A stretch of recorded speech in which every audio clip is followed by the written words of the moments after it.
Can you say hard hats, folks? Hard hats, lunch pail, steel-toe boots? Anything short of a championship this year is a failure. Look at this boomer right here. You've just got so much talent here. Somebody said we need to apologize for Jalen. Can I call the John? What are we apologizing for? What did we say? What did we do?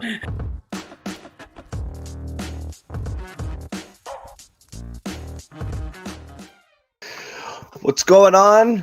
Sherrod Blakely in the house, John Zannis as well. Bobby Manning and Noa Dalzell are in D.C., fresh off their White House field trip with the Celtics, who visited outgoing President Joe Biden at the White House yesterday for a ceremony commemorating last year's NBA title. And then the Celtics forgot that they had a game tonight. And, it was one of those, you show up wearing a Celtics uniform, that should be good enough sort of games, right? Mm-hmm. Yeah, pretty much. I mean, the only guy that you even contemplate, man, we need to play a decent game. Jordan Poole's going to get up points. Kuzma's going to do his thing. But other than that, you're not exactly, sifting through the scouting report thinking, damn, we got to worry about no one. This was one of those games. And you're going to have 3 or 4 of them throughout the season where you basically have to show up to win the game. And that's exactly what the Celtics did. I didn't think there was anything special they did in this one. Watching this game, the Celtics could have scored 100. They scored 108. They could have scored 188 if they really, really, really locked in. This is a bad Wizards team in every sense of the word. And the Celtics did what you're supposed to do. And you would have thought it would have been an ideal cup game because that's what you're supposed to do. You're supposed to run up the score, which, again, we'll talk about that later. But the Celtics, they let them hang around for a little bit, but ultimately this game never felt as though the outcome was in question. It was just a matter of how many points would the Celtics win by, not if they would. Yeah. I mean, it's I don't want to say it, but it's a borderline unlosable game, right? Like it's hard. It's really hard to lose this game. You're going to have to make great anti-effort to lose this game. So I wish I could, I wish I could muster the old John Zannis energy, from a couple of years ago, but I can't because, like I said, I used to get mad at these games because I thought it was emblematic of a team that had issues motivating themselves and, couldn't flip the switch and would go through streaks. And I just don't see it's not the case. It's just you're going to sleepwalk through some games during the course of the year. And this was one of them. I think it's clear. I mean, the NBA Cup only matters so much. It's like you're not like, oh, we're playing bad in an NBA Cup game. You're still walking into this building and thinking it's the Wizards. It's the Wizards. Yeah. It's the Wizards. And we're playing on a pink court and how seriously can I take this, and that's kind of how I thought it happened. But, we'll run through some of the headlines. We'll talk about the point differential thing, which isn't great. We'll talk about Malcolm Brogdon's revenge game, or at least what he was hoping would be. I think Malcolm's still mad. I think, yeah, he's mad. I think just watching him play, and just the body language and just really, if I'm him, I'd still be a little salty about that too. I mean, think about this though. Think about this for a second. You not only do you join an iconic franchise like the Celtics, you win freaking 6th Man of the Year. You embrace a role that, to be, if we're being honest, he should have been coming off the bench. Malcolm he's a legitimate starter in the NBA. He embraces this role, does a great job in that role, isn't at peak health conditions in the playoffs and wasn't nearly as impactful in the postseason as he was in the regular season because of his health. And his reward has been sent to the Himalayas of the NBA, aka Portland. And then you wind up in freaking Washington with the Wizards, 2 of arguably the worst franchises in the current state of the NBA. And so whenever you see the Celtics, hell yeah, you're pissed because it's a reminder of where you were and where you're at. It's like, I mean, you went from being like Ruth Chris to like the crappiest fast food joint, and you're supposed to be happy that you're eating Steak there? and shake. Yeah. No, it's more like it's not. It's like low budget steak and shit. I can't even. I did that because of his Indiana roots. Right. That's like the only place I've had it. Anyway, Yeah. I mean, if I didn't know better, I think the Celtics were intentionally punishing the people that they did remove from their roster to build this championship roster. You look at, I mean, they didn't do it to Grant Williams. Actually, he did it. He left on his own, Right. sort of. He went to Dallas, but Grant ends up in Charlotte. Poor Rob ends up in Portland. Malcolm ends up in Washington eventually. Like all of these poor guys, they're just in Siberia, basketball Siberia right now. Yeah. But Yeah. Malcolm's big mad for sure, and you could feel that there too. But there's plenty. There's still things to talk about, like absolute dog shit Jayson Tatum game. There's no way around it. Bad. But then again, you look up and it's like, well, he was on the floor when other people were doing work and ends up a freaking team high plus 20. So the eye test tells you he's terrible. But I mean, he almost snuck out one of those crap ass triple doubles, right? With like 6 of 19 shooting, 0 of 10 from 3, 9 rebounds, 8 assists,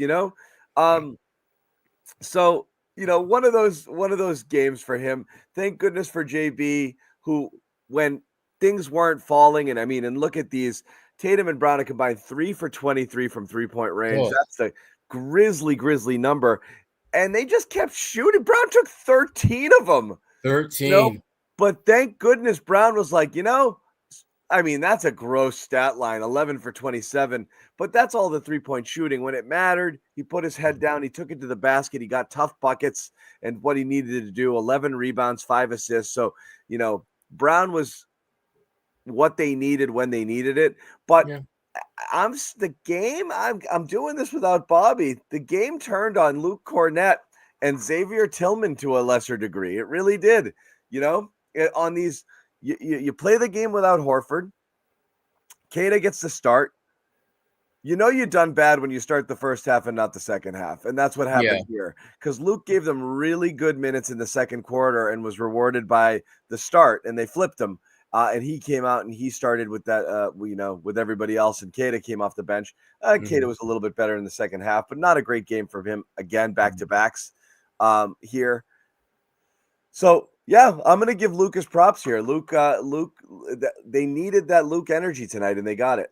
Yeah, of the three-headed monster that they have at the center position, and that's Luke, X, and Kata. Luke was by far the best of the trio. Yeah, when he was on the floor, he absolutely, did certainly more positive things than the other two guys.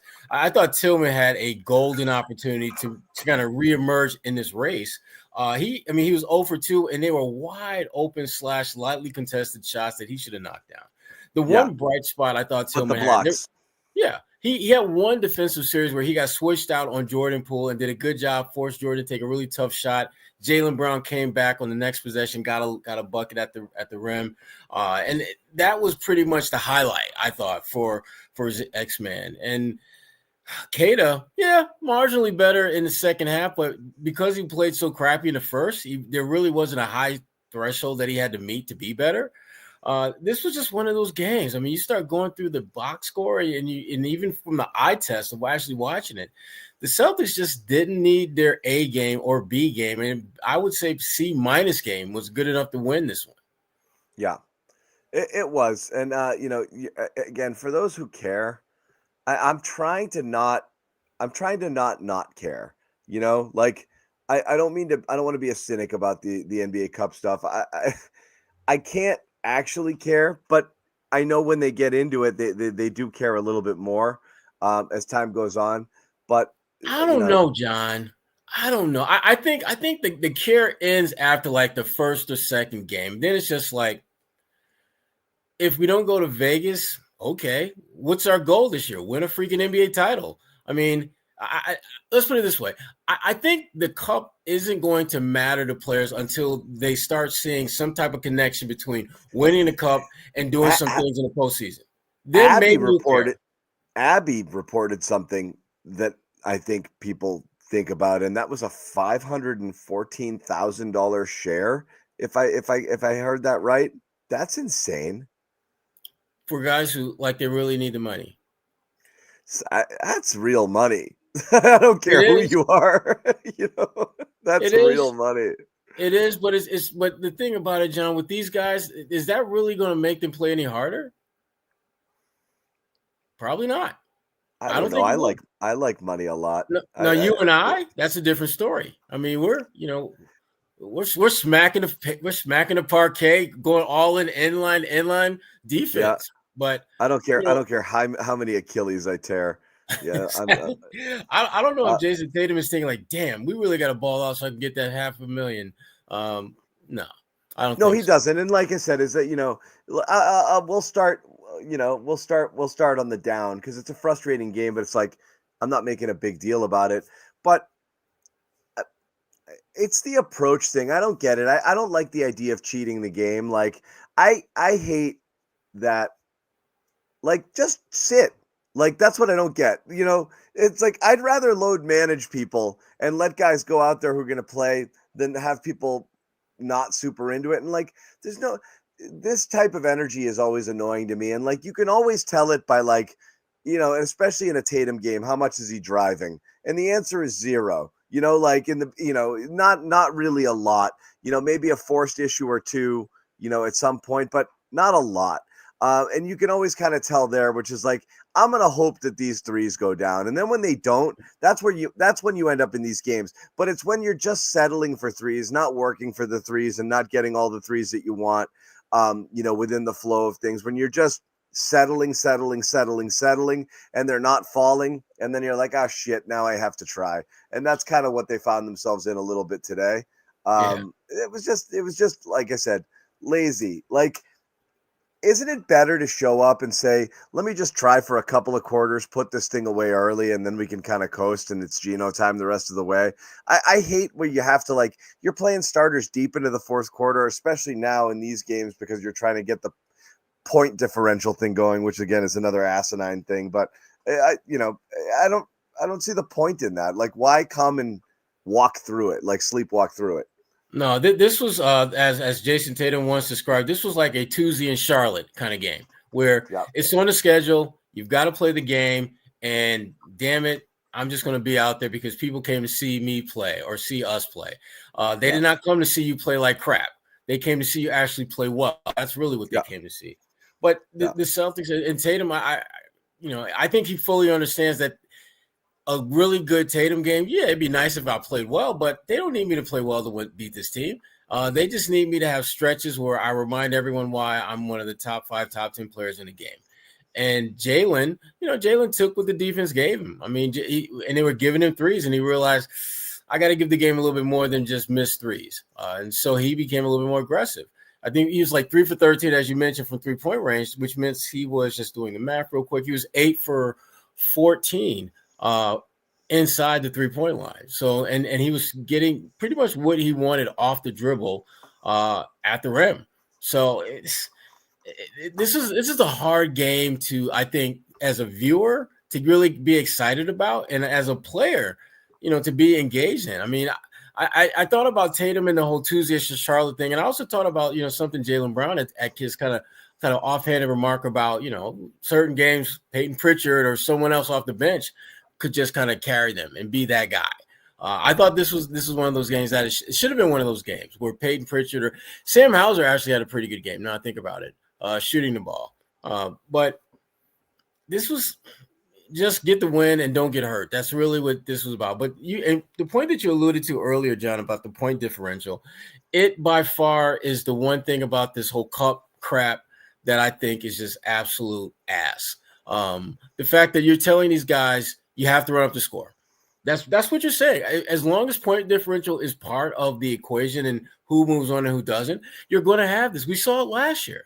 And remember, the Celtics, when they were going into that last game before, the cup standings were done, they played Chicago, and they basically ran up the score in that game. And they're going to have to do it again. And I think for players, it's a little bit uncomfortable and awkward because it goes against so much of what you've been taught about the game. The league loves to put this moniker about, respecting the game. How the hell does running up the score respect the game. There's no respect. In fact, it's just the opposite of respecting the game. You're basically saying we're better than you, and now we're going to rub that shit in your face how much better than you. The Celtics scored 11 points in the last 46 seconds of this game. To get it up to that 12-point differential, which again is going to matter, but it is really silly and stupid. Like, I can't believe it's like this is like, my daughter's soccer tournament sort of bullshit. Like, I don't understand doing it. I'm not like, again, I can't muster that much because I can't muster enough energy to care about any of it. Like, I really can't. But the Bulls, scoreboard watching here for the people that do care about this, the Bulls are up a bit here. So if the Celtics beat Chicago, likely they're going to advance here. We'll see. Cleveland would have to beat Atlanta too. But again, things are kind of looking better for the Celtics here, assuming Chicago holds off Atlanta. And let's see. It's an 18-point game with 8 minutes to go here. Yeah. So if that happens, they're kind of I wouldn't say a lock, but they're in pretty good position here with a Bulls win if they pull it off. So that's where we are in the Cup standings. Couple things outside of we mentioned Cornette, and we'll get into it again when Bobby gets involved a little bit later. Good to see Sam Hauser hit some threes. I was definitely getting a little bit worried, there. But he stepped in and he did okay. He was definitely due. Yeah, he was due. He needed that. But what do you do with I think this is back to what we talked about with the Cornette thing. And I have to applaud Bobby's maturity the last show that we did, where he had tremendous restraint on his part. He had a chance to jump on Luke, and then after to jump on Keita, and he didn't. And afterwards we had a conversation on our text thread, and he was like, I'm glad I didn't jump down Luke's throat. He's like, things have gotten ridiculous with Celtics fans the way they're going. And he's right. Like, we're so quick to just bury somebody. So I was watching Keita again, and it's like, it's so close to not bad, but he's just doing, it's like, Scal called it out a couple of times. Like, he's there, and all he has to do is just not take one extra step towards a guy and just drop a little bit, or meet the guy at the rim, or not overplay it here and slide back into his guy. He's always just one step out of position, and that puts him in a bad spot and ends up with negative plays. He's just almost overplaying everything by just a little bit, and he's just getting out of sorts, and he looks like he's completely out of position and lost. And I don't think it's as bad as it looks, but he's just, and I said, I do think he was a little bit better in the second half, but he's had a rough couple of games here. Yeah, but you know what? The more I watch him play, and the more I see him make those subtle but definitely noticeable mistakes and miscues, it reminds me of the first couple of years where Rob Williams was getting to play. Rob would pick up silly fouls. You would see the athleticism. It's very simple. He would similar. Yeah, it would be just very minor things that if did a little this, a little that, a little more of this, a little less of that, it would be a game changer. And we saw Rob, in his last year in Boston, kind of put it together and was one of the best defenders in the NBA. And arguably, as good, if not better, than Marcus Smart, who was the Defensive Player of the Year that year. So Keita, he does remind me of like a young Rob Williams from the standpoint of being a play away from being a great player out there. And by great, I just mean a great fit for what the Celtics need from him at that position. He's never going to be as good as Tatum or Brown or any of those guys, but he can be a great player in the role that they have carved out for him if he just cuts back on a little this, little that. And you can see that. And if you're in the Celtics, it's part of the reason why I want to keep playing him and not necessarily play Luke, because I think Luke is who he is. He's not going to get appreciably better. He's not going to get significantly worse. He's just kind of Luke Cornette. This is what you get. Keita shows clear, undeniable room to get better. And the only way he's going to get better is he's got to keep playing. You got to throw him out there. It's something that we've talked about before. Guys don't get better watching the game be played. They get better by playing in the games. And that's what you're starting to see with Kata. He's going to have games where he's going to figure it all out and look like the best thing since ever. Yeah. And then other games where he's going to, like tonight, where he's going to remind us, oh, yeah, this is like really the first time he's actually playing somewhat regular minutes out there. Yeah. And it's like, it's not Rob. I think it's like, when like, the evil, like doctor, people in sci-fi movies try to make clones and like, and they're in these vats of goo and like they look kind of like the thing that you want, but they're a little jacked up. That's kind of like what Kata is. He's like a kind of a jacked up version of Rob. Like he's not all the way there, like they didn't quite get Rob, but it's like a version of it. And like I said, steps slow, not nearly as explosive, doesn't get off his feet as quickly as Rob does. But he's got elements of it. Even some of his things with his passing and his tap outs, he actually has a bit of an IQ. He's just, like I said, just kind of a little bit in his own way, just a hair. And it's like, it looks close. It looks close. He'll never be Rob. Rob was a special, different type of dude, at least the height of Rob. That's a hard thing to replicate. But again, you're trying to get a little piece of that magic there. And I'm still glad that they're using him, and I'm glad they're not giving up on him, because I really do believe it's not an either or. It's a who's either. It's almost like a hot hand, even though nobody's ever getting hot. But it's a matchup. Who we feeling today? Who's playing better with the rotations that we're using them in? That's really all it comes down to. Just wasn't his night, but like that Kornet spark was definitely real. I'm happy for him. This is another conversation we were having earlier. If Bobby didn't elevate Kornet beyond where he needed to be, we'd sit here and celebrate. We love Luke. What? Because I don't want to say bad things about Luke. I love Luke. I really do. I love the guy. I think he's funny as hell. I just think he's a great teammate. I think they love having him on there, and I like his contributions. So like, it's hard to not like, spoiler alert, Luke's getting my brownie tonight because he was awesome. No, that's legit. But the problem is that, Bobby has a tendency to elevate him to a status that there's no way in hell he should have. Luke's a good player, but he's not anywhere close to the phenomenal talent that Bobby sometimes elevates him to. And that's where we have issues. Because I do like the role that Luke plays for this team. I do like the fact that he's very comfortable in that role. And you rarely feel as though Luke is out there trying to do more than he's capable of doing. That rarely ever happens. But at some point, you're going to need guys, who can elevate their play in certain moments, in certain situations. And Luke, he's just a steady Eddie guy. He just kind of keeps the ship from sinking. And that's really the role that they've kind of needed to play with Porzingis out. They just need guys that can keep everything somewhat stable going forward. But having said that, the Celtics are smart enough to know that you still have to have players that you develop along this journey. And with Kata, you have a perfect opportunity to continue his development by getting him out there playing some. And in order to do that, that means you're not going to play Luke as much. And that's what we're starting to see a little bit more of, of late. But I give Mazzulla a lot of credit. He's smart enough to recognize that this particular game, this particular matchup, Kata just isn't a good fit for what we need to do to get this win. My guy Jalen is not playing great. Tatum is not playing great. We need someone to help us just stabilize things before they get too out of hand, and we find ourselves in a real dogfight. So in comes Luke. I liked it. Again, you never know what you need until you get it.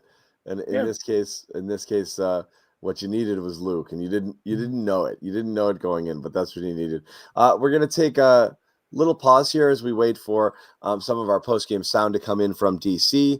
We've got a couple of reporters out there. Bobby has spoken to Malcolm Brogdon. We'll hear from Malcolm in a little bit, and we'll also get Bobby and Noah on the show. Also, we do want to tell you about one of our sponsors here on the Garden Report, and that is Built. And attention to all you renters out there. If you haven't heard of Built, you're about to thank me. Earning points on rent is now a reality when you pay your rent through Built. You don't even have to check with your landlord to start earning points that you can use towards flights, hotel stays, fitness classes, and even your next rent payment. Built has changed the game by letting renters earn high-value points on rent and around their neighborhood. Now, there's no cost to join Built, and as a member, you earn valuable points on rent on your everyday spending. Rent and on your everyday spending.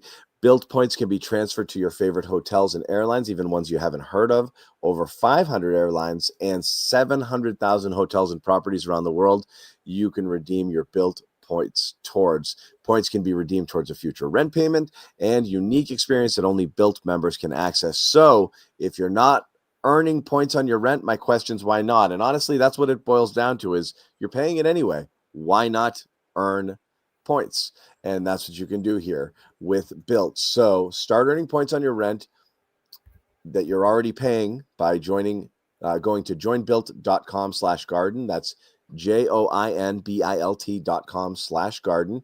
Make sure to use the URL right there so they know we sent you. Once again, it is joinbuilt.com/garden to start earning points on your rent payments today. And again, there's literally no reason not to do this. Check it out. If you are paying rent, no reason not to earn points that you could use towards other things that you're going to need money for. Back to the game itself. And again, let me see here. I'm just checking in our stuff. So here we are. This is where it's interesting is you're kind of stuck here with the 3 games. You're stuck with this NBA Cup thing and the 3 games in 4 nights. And like they kind of are running counter to one another because you got to rest in a normal stretch where you had this, you would rest people. I know you've got Minnesota coming up and that's fun. And then you've also, which one's first? Minnesota's on Sunday. Minnesota Sunday. And then you've got another Cup game Monday. So I think that's the Chicago game, I believe. That's Chicago. Yeah. So like you've got back-to-backs and you got to like go out and like play really hard against the worst team on the second night of a back-to-back where it would have been understandable to sit a bunch of your starters, but the league doesn't want you to sit starters because it's a Cup game. If you're going to schedule these things, why are you scheduling it like this? Why are you doing this? 3 games, 4 nights, 2 of them Cup games. Like why? Yeah, the only thing that I can think of is that separate it. If you're defending NBA champions, you want to create a level degree of difficulty. But the problem with that thinking, though, John, is that you kind of want to see the Celtics in Vegas for this thing. If you're the NBA, you really want your defending NBA champion to be among the teams that is competing for this cup. It gives it a different level of credibility. Clippers. It's Clippers. I got it wrong. Clippers? I thought it was Chicago Monday. Okay. Even still, it's still a crappy. Then it's a gap. So the bad criticism. I thought the Bulls was Monday. Then they have a gap for the final game, and that's on Friday. It's my bad. Okay. Yeah. The bottom line is they just it's not ideal the way that this whole thing is set up. And again, I go back to the whole point differential being one of they need to figure out something different than that. It's just a bad look when you got teams. Easy, Joseph, take it easy, buddy. Okay, Joseph. We'll just call him Joseph Perfect Palmieri. Right. Relax, buddy. We got it wrong. It's okay. And you're perfect, Joseph. You're perfect. We got it wrong. We got it wrong. It's just not ideal that you got to run up the score in order to get to Vegas. Yeah. If Bobby's dying to get to Vegas. I know he is. Yeah. Well, good luck with that one. Good luck with that one. Anyway, we don't give him enough love, but we will talk about we're going to bring back Brown here. And again, we mentioned the box score as well. But he started the game kind of the same way Tatum started the game, but then something definitely clicked for him a little bit where he did get that whole like, wait a second, I'm going to do something now. And he did. And, it was very much kind of like, I'm just going to go at these guys. Yeah. And I mean, he did it with his drives, but the tough shot making again is insane. That last fall away that basically iced the game there before that wave of free throws was filthy. But that is big boy basketball right there. I mean, I think Jalen just realized, and I think he knew that going into the game, that at any point, just take over, go to the hole. They physically can't defend you. And you look at most of what Jalen, the damage that he did, it was basically using his strength, just, pretty average ball handling, dribble drive, finish at the rim. And they couldn't stop him because he was just physically superior to pretty much every wing defender that they put in his way. So I give him credit for just figuring out to keep it simple. I mean, that's the thing about teams like Washington and teams that are kind of at the bottom. If you just simply play the game at its most fundamental level, you're going to win with comfort. I mean, I'm 6'6" strong. He's 6'8" weak. Dribble drive, finish at the rim, rinse, recycle, repeat. That's it. Yeah. Not complicated at all. So, okay. So I missed a portion of this thing. Joe almost got to set it up for me. There was a Tillman technical.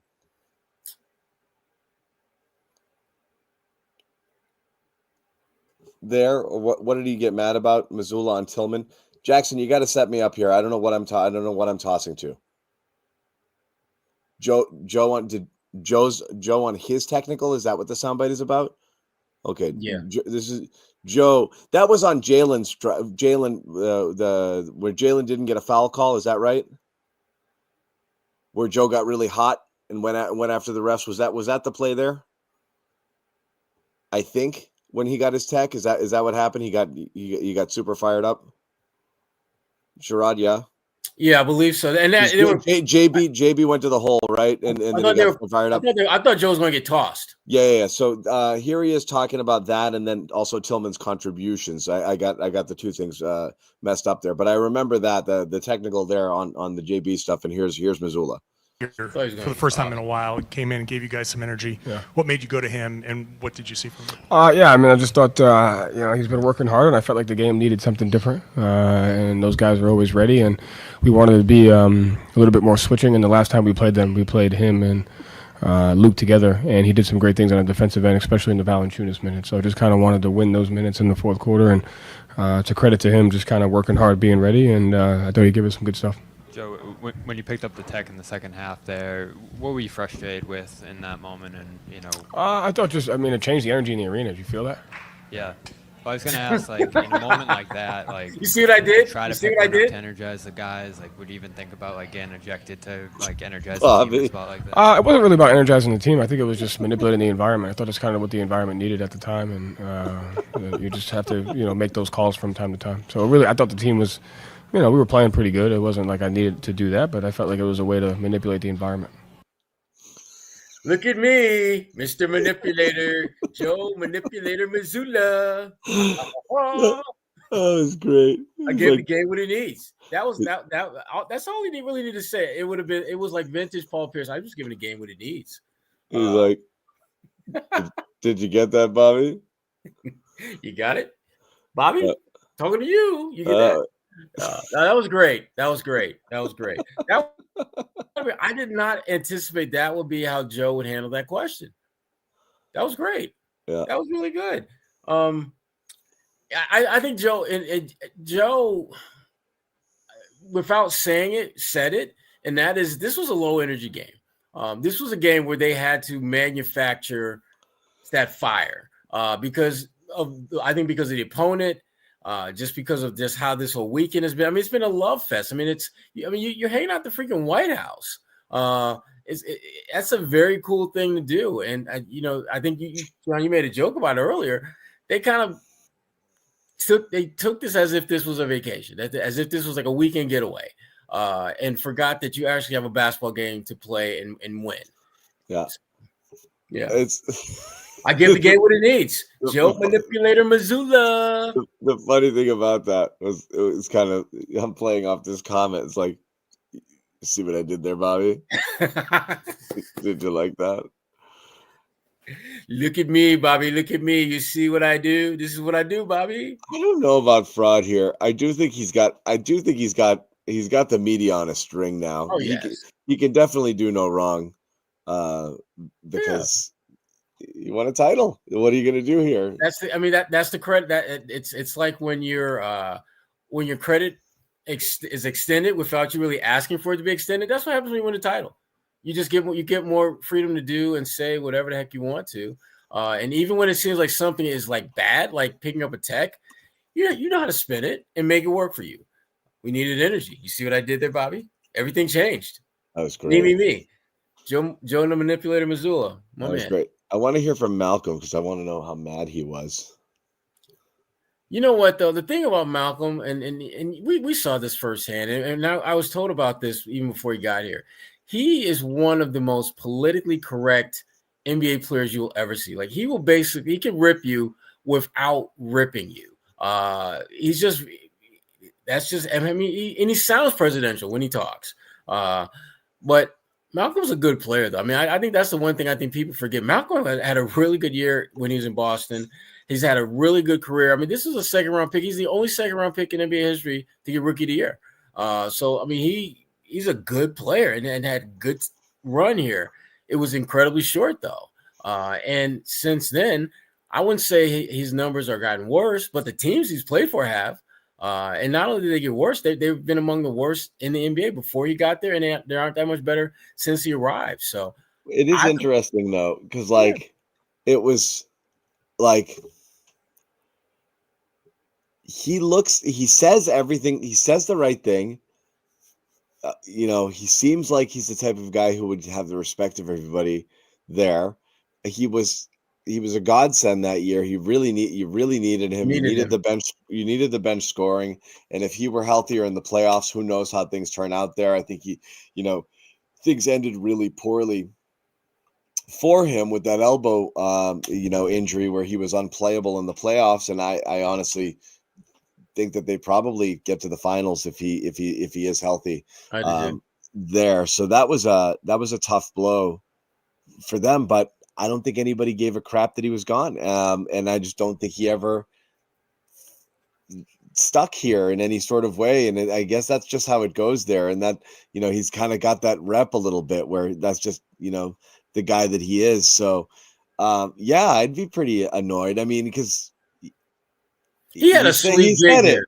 He was the starting guy, and he took the bench role. And again, this was another debate we had on our text thread earlier. And I actually want to bring it back when Bobby comes out here because we're looking at Marcus Smart. And Marcus has really struggled this year, and I really like Marcus, and you like Marcus, and Marcus is like Cornette to me too. I think if the fans didn't destroy it by talking him up into a stratosphere he didn't belong, we would just sit here and celebrate all the things that Marcus Smart did really well. Everybody needs a player like that, and he makes your team better for having him on it, but he wasn't an elite point guard. He wasn't really a starting point guard. He's a great bench guy or a role player or whatever he was.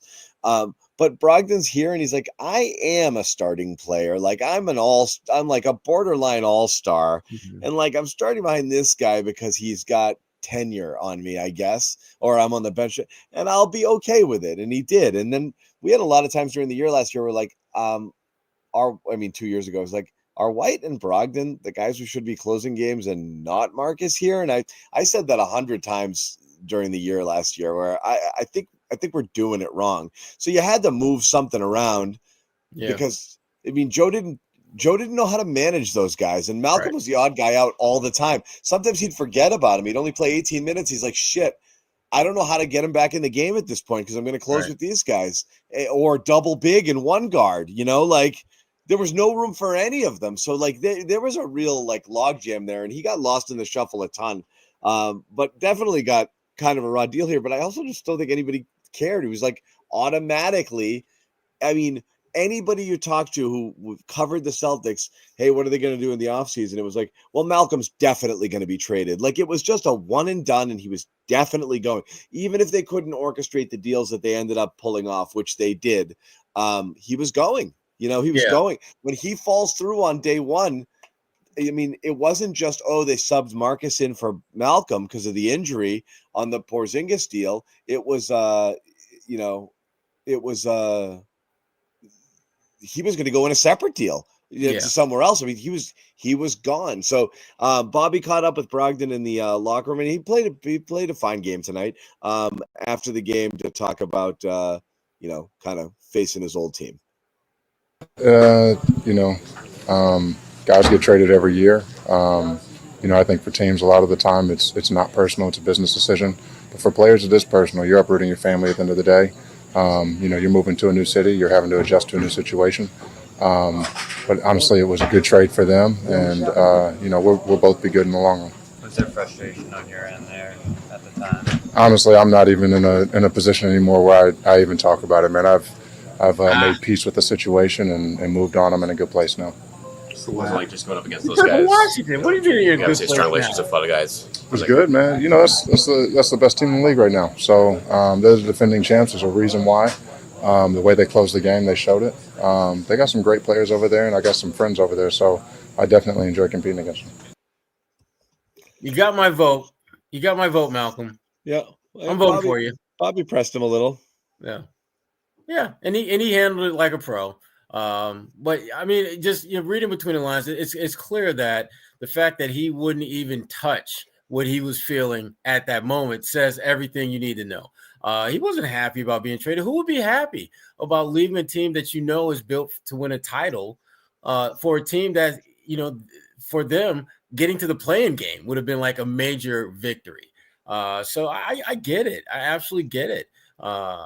And to your point, John, that you touched on earlier, I think Malcolm is the one player that if Joe Mazzulla had to examine just figuring out how to get the most out of all the guys that you coach, Malcolm would be the one guy where he probably failed the most with.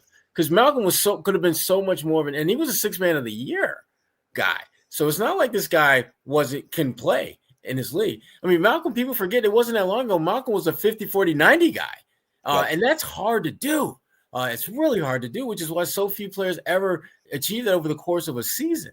So for him, you got to be feeling when you get traded, like, what the hell else can I do? I accepted a lesser role. I didn't bitch or gripe about that. I'm giving you numbers that's helping us win. And the only knock against me was that I got hurt in going, near the end of the season and into the play. It's literally the only thing that he did in that year that you could easily say was not good. And that gets me traded. But part of why he got traded was because he had value. I mean, he was the one guy that they could clearly move and get something of some semblance of value in return. And that's the story of Malcolm Brogdon. And then remember, and Peyton Pritchard was a guy that they were just trying to figure out how can we get to see what Peyton can do. Yeah, I mean, it's so interesting. I mean, and Pritchard wanted out too, so you never knew how they were going to shuffle these deck chairs. It's amazing they ended up with what they ended up with. Yeah, and I'm gonna ask a question that's gonna blow people's minds later in the show, but I'm not gonna do it yet because it folds into all of this stuff with this shuffling that we were talking about with Bobby and and Jimmy earlier today. With the guard shuffle and everybody who was out and what you ended up with here and how it would play if things went a little bit differently. So yes, so we're going to play some hypothetical games in a little bit. Real quick, while we're waiting for those guys to join us from Washington, we'll tell you about a couple more of our sponsors here on the Garden Report, starting of course with Prize Picks, and you see it right there. Pick more, pick less. It's that easy.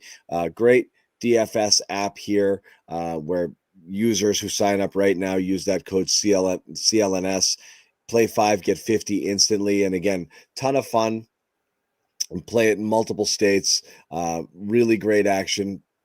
2 players or more. Pick some stats. Win up to 100 times your money. It's that easy. A lot of great offers, a lot of great deals on Prize Picks as well. Taco Tuesdays. And I think you've got, there it is, Flex Friday. Right. I think you've also got a special. Oh, it's for Thanksgiving. I'll tell you about it next week. There's a good Thanksgiving special too. Free square for those of you watching football on Thanksgiving, which I know many of you do. So once again, download that app, use the promo code CLNS. And again, super important, if you are going to do this and you are going to join and you support us and help us support our sponsors, that's really great for us. So again, if you are going to sign up, please use that promo code CLNS so they know that we sent you there. Best of luck to you. As we said, you play 5, you get 50 instantly in your account. You don't have to win. That's all you have to do with Prize Picks. And then Game Time, great ticket app there if you want to go check out your favorite show or your favorite sporting event. Great energy in the basketball arenas now with the in-season tournaments, of course, and NHL in full swing. You've got the Patriots and some buzz around Drake May. You want to get in and get those tickets, you go to Game Time, you download the Game Time app, you create an account, use code CLNS, $20 off your first purchase. Terms to apply. Again, download that app, code CLNS, $20 off your first purchase. Terms do apply. Great features on Game Time, including all-in pricing, so you know exactly what it is that you're paying for the tickets.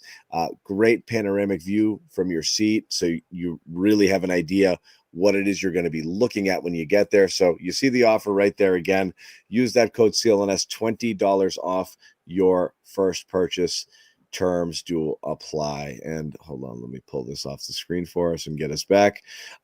So on and on we go here. And I kind of ask a global question for you, Sherrod, because there's really not much you can read into or dissect with tonight's game because it doesn't matter. They were winning this one way or the other. You've talked about the contributions you got from Tillman, Kornet, Keita, but you're now at this point, with the Celtics, 16 games in. I mean, let's call it, 20%.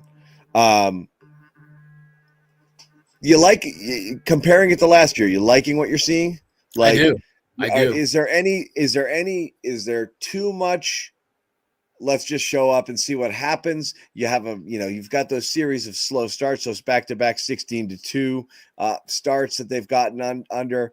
Is there any too cool for school stuff going on here, or you think it's very workmanlike, taking care of business? There's some of that, John. There's no doubt about that, but there's not nearly as much as I thought there'd be. I mean, after 16 games, I thought they would have at least 6, 7, 8 games like that, where you just come away feeling like, gosh, they're playing with their food right now, and you can't do that. They've had I'd say 3 or 4, maybe 5 at the most games like that, which to me is very manageable because they've been able to win most of those games. They've got 3 losses, and they had a chance to win all 3 of those games. They really haven't had that absolute stinker of a game so far. And that's been a little bit surprising to me. I think that they have shown a healthy understanding of what they need to do to win, but not necessarily going all out like they did last year. Like, I thought that there were some games where they could have played at like a B minus level and won comfortably, where they were playing at A minus A level and beating teams by 40 and 50 points. They figured out how to exert enough to win without being lazy about it, which is hard to do. To me, like I said, they have shown a side of being a repeat champ that we really haven't seen since Golden State.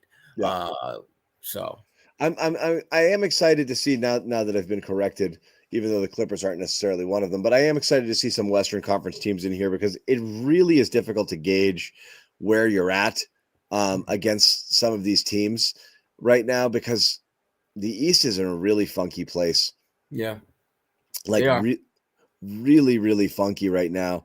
Better than it was. There was a period of time where you had like 2 teams with a positive point differential.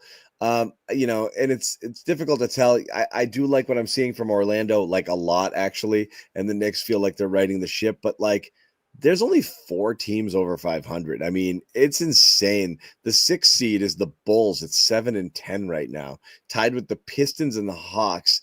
These are bottom feeders. And again, everything is upside down because the Bucks and the Sixers are below, below the 10 seed line right now. And the Sixers managed to win tonight. And so we have some Embiid news we're going to share a little bit later and talk about on the show as well. But like, I want to get in here. I mean, you have one crack at Golden State. You lost, I want to see some of these teams right now. Minnesota, things aren't going great right there. You got some sniping and some bickering in that team. And again, you got 2 teams with the Knicks and the Timberwolves that made a trade that so far can't tell if it benefited either side yet. But I definitely want to see what they, how that stacks up a little bit in some actual competition because it's been so bad right now. It's like, again, we joke about showing up just with the uniform on and winning, but like it's real. It's real right now with the, I mean, these teams are ass right now. Yeah. And you're right. I mean, it's going to be interesting to see how they handle a team like the Timberwolves, who, even though they haven't had the kind of start to the season many expected, they're still a good team. Anthony Edwards is still a problem for a lot of teams. And Naz Reid, whether he's starting, coming off the bench, he's been a really high impact player. And then you throw DiVincenzo and you throw Randall in the mix as well. So they got some good players over there.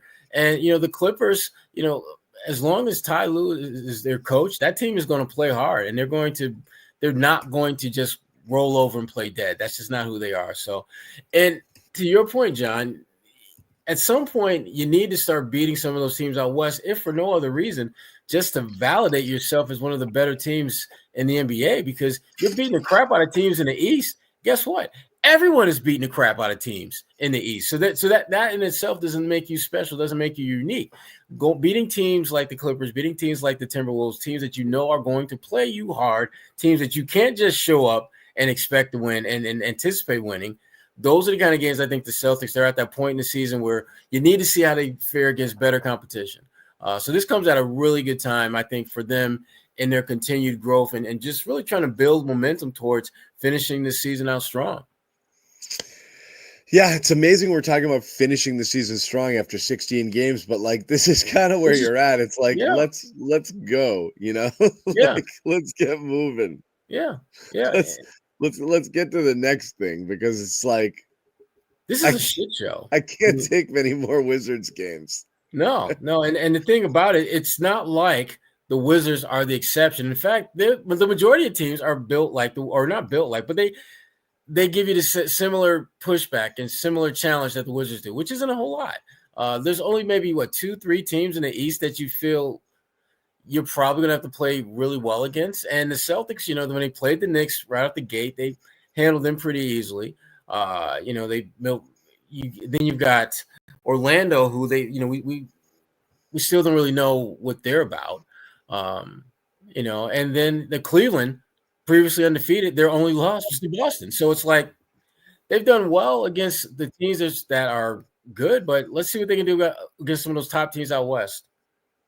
Yeah, and I think Bobby's trying to make his way in here, so I want to hold on I'm sending our producer Jackson a note here. You're going to get Bobby in here, get his take. He was in the locker room talking to some players as well. Bobby, thumbs up. You good to join? Yes, no, maybe so. Nope, he's gone. We had him. Where'd he go? Damn it. We had him. Damn it, Bobby. We'll get him back in a little bit. But yeah,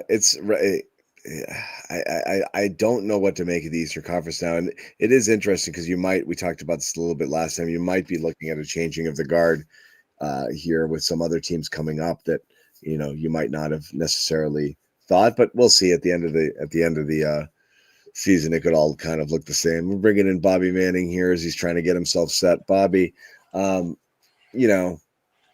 tough game to we gave Luke his love, and we'll get to it in a little bit, because I do think that changed the energy tonight for sure on what was a pretty sleepy game. But just give us your overall take here out of the gate. Yeah, I thought my big takeaway is that these teams that have speed, athleticism, youth give them trouble. They got beat up before a lot in this game. The Wizards were quick to get to the interior, quick to get shots off. I just thought they beat them throughout the periods that they did in this game with speed, aggressiveness, just playing fast. And whether that was Celtics malaise or tired legs or whatever it might be, it was similar to the first game, right? So I don't think this was a one-off here where you're struggling with this kind of opponent. We've seen in different spots. Toronto, I thought, athleticism, speed, that sort of thing.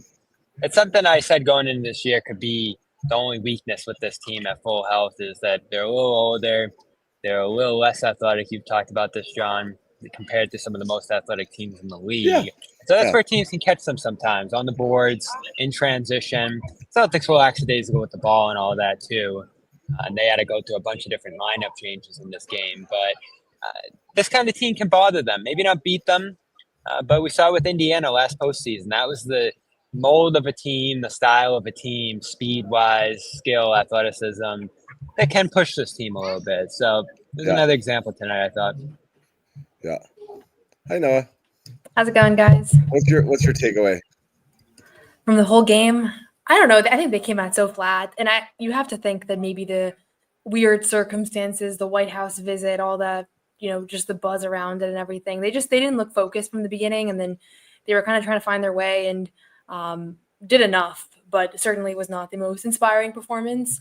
And just like I don't know, I've never seen so many air balls in a by like a really good basketball team. It was kind of making me feel better about myself. I was like, okay, so I looked it up. These guys are. Yeah. Tatum's worst game without a 3 was 0 for 8. So this was pretty substantial new blow for him in terms of 3-point shooting. So I'll ask this because, like I said, it's not worth making a big deal about it. If I were the Celtics, I also would not have cared about playing in this game tonight. So like you can't blame like having lulls against teams that like. This game is almost unlosable, so like it's really hard to, that like you only need like 5 good minutes. You're not even a full quarter, honestly, to win a game like this, unless the Wizards shot the lights out and put them in a hole where they were chasing them. But like, why keep doing the thing that's clearly not working once it's not working? You know what I mean? Is I know the philosophy. I don't want to go all Gary Washburn here on like, Joe, did we shoot too many threes tonight just because they didn't go in? But like, when you can do whatever you want, and if you just choose to impose your will, like it's almost frustrating to me that Tatum's last 3 buckets were all catches closer to the paint, 2 in the post. Actually, that big one from White. Yeah, it's like. Just go there and just get an easy bucket. Yeah, like one of them, Joe called it. That was a set play to get him a touch in the paint. Because even Joe's like, stop catching the ball out there and ISO and just trying to hit the 3. Get in the lane and like get an easy one. And then you see how easy that is. I always find that head scratching. It bugs me a little. And Brown took it upon himself. He still jacked 13 threes, but also a lot of them were open. Like he just wasn't hitting them. But he's like, oh, screw this. I'm just going to be Jaylen Brown and just go. It's like nobody's getting in my way here, and he just did it. So like assert your will when you need to over the worst defensive team in the history of basketball. Like when you have this, just take the easy buckets. Like if I'm playing my daughter in one-on-one, like I could try to shoot a bunch of threes, but if I want to score points, I'm just gonna back her down. Absolutely. It's like if I really want to win the game, I'm just gonna back her down and just shoot over the top. So like, too little. Why not do that? Right? Too small, Esme. Why not do that? And Jaylen, I thought, did that. Jaylen did. I mean, Jaylen realized that, my goodness, they can't guard me at all. So I thought Jaylen was so important in this game. Yeah, one of those ones where when he was missing for those handful of games, you didn't feel their physicality inside offensively. You didn't feel their ability to go through bigger bodies like Sarr and Valanciunas and be able to finish in that area. He was salivating when he saw Sarr. So he was super important in this one. Obviously, Luke gave them a change of pace too in terms of the lineups they were running out there, and just some physicality on the offensive end. Like I do like when Joe talks about you can be physical defensively, but you got to be physical offensively too.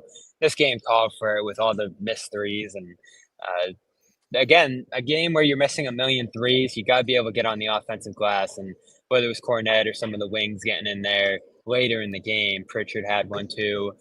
They needed that badly to turn this game around here as well. So it was good to get a look at Luke being out there with the starters again. I thought that was a good look to start the year. We'll see which way they end up going now because I think it's been a few. Subtle. Very subtle. Well done, Bobby. Yeah, well done. It's been a few spot starts for Kata in a row where he's not quite getting the team off to the right start, or he's not quite in sync enough with that starting group that 2 is not a ends few. up being the right moves. 2 is a couple. You need 3 to be a few. Yeah. Okay. So we'll see what happens there. Good to get X back in the mix too here. Like I thought he looked okay defensively, and then you go very small at the end there for that closing. Oh, the microphone! Something you've always wanted to say. Yeah. Go ahead, Noah. No, I was just gonna say, I think the reality is, John, that you're right about the 3-pointers. Jaylen Brown talked about it post game. It was too many 3-pointers. He settled for too many 3-pointers. He said they all did. This is their Achilles heel. Like sometimes I think because it's worked for them, and because Yeah, they've won a championship on this premise. And so I think sometimes you take a principle and you maybe run it into the ground or misinterpret it or and not really realize that you're not really executing upon the real principle of the offense, which is taking the right shot and taking the easiest shot. And sometimes the 3-pointers that they take are not the easiest shots. And so, yeah, I think that it's one of those games where they've had many of these over the last few years. It's not anything completely new. It's just this was one where it was super obvious and it was super clear when Tatum had the advantage in the post, and he was 6 for 9 from beyond in front of the 3-point line. So it's like he was fine offensively outside of shooting threes. And so it's just one of those things. I think they're going to continue to have games like this. Sometimes they're going to get away with it. Once in a while, they're not going to. But in reality, is they're very rarely going to shoot as inefficiently as they did today. 23% from 3 and to still win. I know it's the Wizards. I know they haven't won in a while, but it's, they were able to overcome quite a bit here. And my favorite thing about this game is that I think Joe was willing to go with different combinations in guys, Jordan Walsh in the first quarter, Xavier Tillman down the stretch, because he was just like, this is not working. I want to go with other guys on the bench. And I hate when we don't get to see those guys, when it's like you have to go with the guys that have gotten you there. And I like that he mixed it up a little bit down the stretch and gave guys an opportunity. Yeah, So they were at 38%. That's my favorite thing about the entire year from Joe, I will say, Noah. Going back to, I just want to, Bobby, before you jump in, are you in trouble? No, I just have to go somewhere with a plug, but I'm all good. Okay. That's been my favorite thing with Joe all year, and that goes back to who's doing that? Is someone fiddling with the mic? I just keep hearing thumping. Anybody? No, okay. So we said it earlier in the year when they're like, why wouldn't Joe, when somebody's out, just say, okay, you're that person today? You know what I mean? And like, then when Hauser went out, he did it with Walsh and he put him in there. And it was like, oh my God. And then he saw something from Keita and then he gave him minutes. And we're like, oh, Joe doesn't do that either. I think he's done that tremendously this year, which we were begging for last year in that whole Banton Stevens, O'Shea kind of, are any of these guys going to help? Like, you didn't know because he wasn't trying different people or settling in on stuff. And then he just wouldn't play anybody for a while. And like, you might have missed opportunities to see whether you had something in somebody. I love that he's rolling out Keita, whether or not he's working or not, and then saying, well, no, I'm going to go with Luke in the second half and not sticking with it. You see a lot of coaches do that, which is like you have a starting lineup that doesn't work at all and you roll it back out to start the second half. And it's like, oh shit, it didn't work again. And he's much quicker to switch things up here. Tillman hasn't done anything in when was his last October? Yeah. And then he just pulls him in there. And again, defensively, he had a couple of blocks, missed a couple of bunnies, but he contributed. Like Tillman's energy mattered, I think, in tonight's game. And it was still a game at that point. Yeah. So it was a risky-ish decision. Tillman's still in the game, like 5 minutes left when it's close. Like that, he's still in there. So like, I love that he'll do that. Like there's enough. What's interesting is, not all of these guys are playable in all situations, but there is enough faith in Joe to use them throughout. Remember the first time when Keita was getting minutes and all of a sudden you're like, he's closing the game with he gave Keita a rest in the fourth quarter to bring him back to close the game. It was like, what? Like that wasn't stuff that you would see before. You'd always go with the safe lineup. And now he's trying different things, closing games with Pritchard. So I think that's a good part. That's a cool part of Joe's back evolution. To the last game too. Just wanted to double down on what Noah said there. I think that's been definitely something noticeable from Joe this year. That's a little bit different. He's flexible. Yeah, and you look back at last game too, for all the rage it caused in the chat. They went with Keita for that long second half stretch to just see what he could do, and that could have cost you a game. What they did tonight could have cost you a game, but just like last year, it really hasn't. They end up making enough plays. Brown and Tatum are good enough down the stretch to be able to carry you through, and that should make you all the more comfortable with doing it. And I felt like tonight it was because Walsh got like the next man up in the rotation minutes with Horford out. Those didn't go great, so I think that's what more led to Tillman next to Keita initially before they ended up throwing Tillman in at the 5, which is where I actually like him the most. I don't want him getting stuck out in the corners. I don't want him trying to figure out what he's doing. I hate the double big lineups with Tillman. With Tillman specifically, yeah. And there was a So- period there where I was a little bit nervous with the Jalen double big lineup. I was like, this could, and Hauser, I was like, this could go sideways. And it didn't, because Jalen went into a little bit of takeover mode there, which I thought was great. Other observations for tonight, guys, because I got a couple other things we wanted to hit on as well. I know I was just going to say, I think, we touched on the Xavier Tillman piece, but just from a team morale standpoint, every single player except for Jaden Springer that was here tonight played. And I think it's just Tillman has been really locked in on the bench. He's been really positive and energetic, but it's just good for everybody to know, like, the stay ready thing is real. It's not just a mantra. Like, you really might check in tonight. I'm sure he had zero heads up. I remember during the finals last year, right before Tillman played, I asked him, like, do you have any idea if you're going to play? And he's like, we have no idea ever. Like, we just have to be ready to go. And then the next game he hit that 3 in game 3. So it's like, I think it's just a good reinforcement. And then the two ways were all on main today. Shout out JD Davison, 36 points, 11 assists. Yeah. I have to get that in there. But yeah, I think it's cool that everybody that made the trip and that was sitting on the bench today was, in and out. Everybody was sweating. Everybody was in their uniform. Do you guys find that interesting that Joe doesn't tell people what they're going to do? Because, like, that's the type of thing that drives some people insane. Like, I love it. And when things aren't going well, and I do too, but most people, most professional athletes hate that. They do. And especially baseball players who are the softest people in the world. Like, I got to know if I'm coming in the 7th or 8th inning. Like, shut up. Just sit there. It's an undetermined. It's 2 hours and 10 minutes after the game started in either instance. Like, it's not like a time. It doesn't matter. You're sitting on your ass for 2 hours. When does it matter if you're coming in the 7th or the 8th? But, like, some people, like, really, really want to know, like, I want to know if I'm starting. I want to just play, man. I've never really understood it, but athletes don't like that.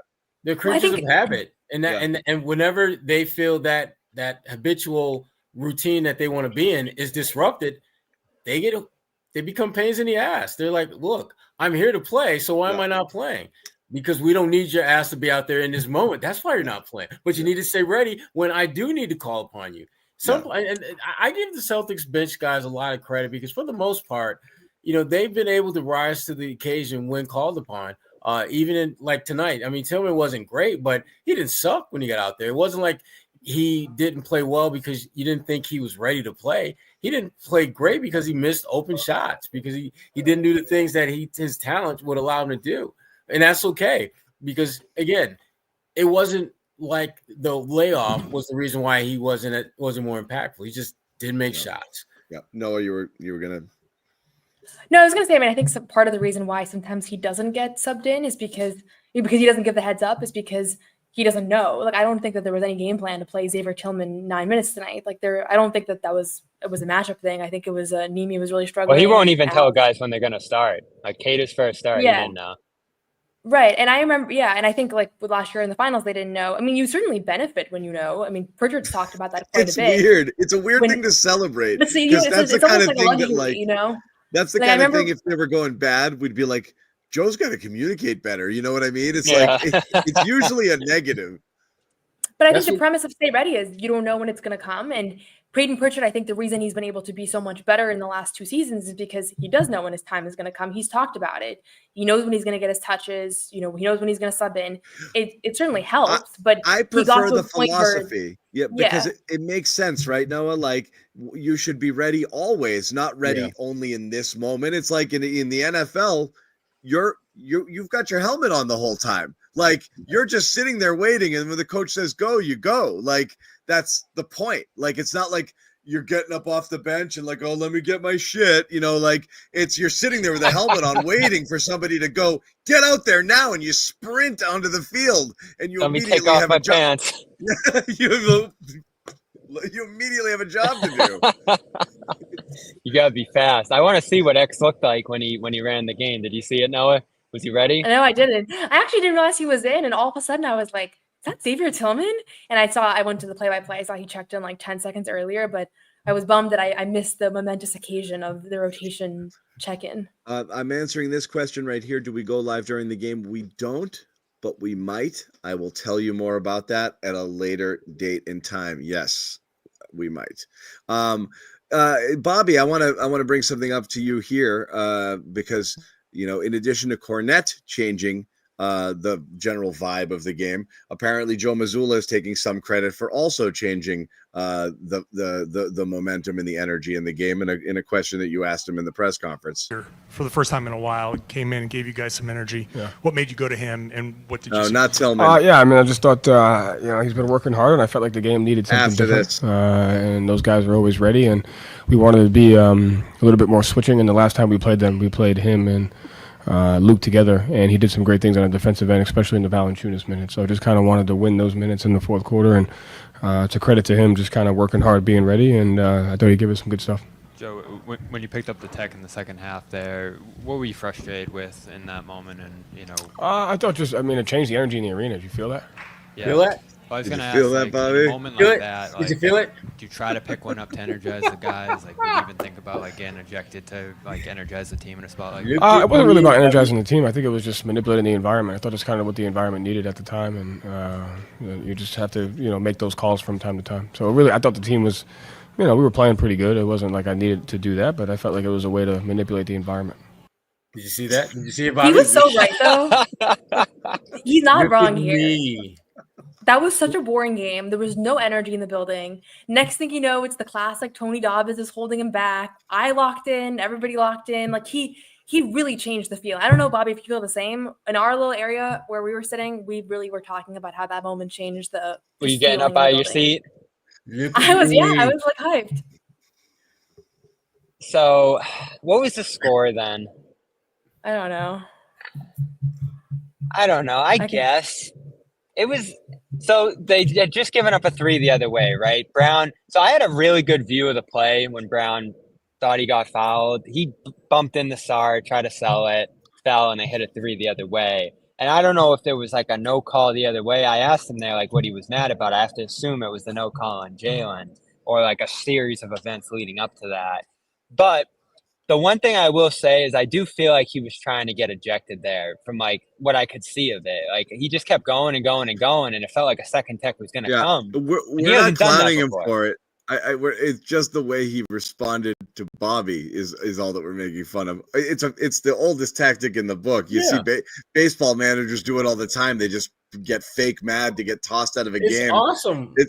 That's not. And he's never done that. It's a normal thing. We're not making fun of that. It's just the way that he winked at Bobby for it, and then took all the credit. Did you notice? Did you see that? Did you see what I did? Did you see what I did? Did you see that? I changed it. I manipulated the environment. I just love that. Just from what I know about him, and I feel like he wants control of the game. He might not actually like to get ejected, so it might just be a one tech thing. Wake them up in that moment, go a little crazy. They're gonna let you get your word in when you get one tech. So I just love that he points out it was the turning point. That's what I love. Is do you notice how it's so funny because he doesn't really take credit for stuff, but he was like, "Did you guys see what I did there?" The whole thing cracked me up. That was such a non-traditional Joe Mazzulla move to actually want the credit cake to himself. He doesn't do that. He doesn't do that. So that was cool. I enjoyed that. The best part of the game for me was Joe Mazzulla's post-game presser. Yeah, maybe the only time I'll ever say that. He spent a little bit of time talking about how to manipulate the officiating. He was asked a little while ago about Tatum complaining, and he was like, "Do you want him to be more in tune?" And he was like, "No, sometimes you have to manipulate the environment." It's been making me watch for it, times where they complain and they immediately get calls back, and it's actually been happening an astounding amount where one of them throws a little tantrum, whether it's Tatum, whether it's Joe, and then a few minutes later, they get some makeup calls out of it. So I think that but it's just kind of funny that he's been saying it on the record because that's not the kind of thing that he's said in the past, but he's been incorporating it into his post-game remarks a couple of games in a row now, some semblance of the Here's the thing though.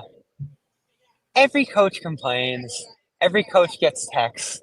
Every coach tries to work is he I think it's just a little too much. But you know what, Bobby? The difference is this, though. Most he's doing his job. That's what you're supposed to do. He's doing his job, but he's being openly candid about what he's doing his job in that respect. Look, and that's what separates him from a lot of coaches. Because Doc Rivers used to do that all the time. There were games you could see, within the first 6 minutes of the game, that Doc is not going to make it through this game. Chirps a little bit more. You can see the Jedi mind tricks that he's trying to play. And Joe Mazzulla is basically saying, I do the same thing. Look at me. Did you see what I just did in Washington?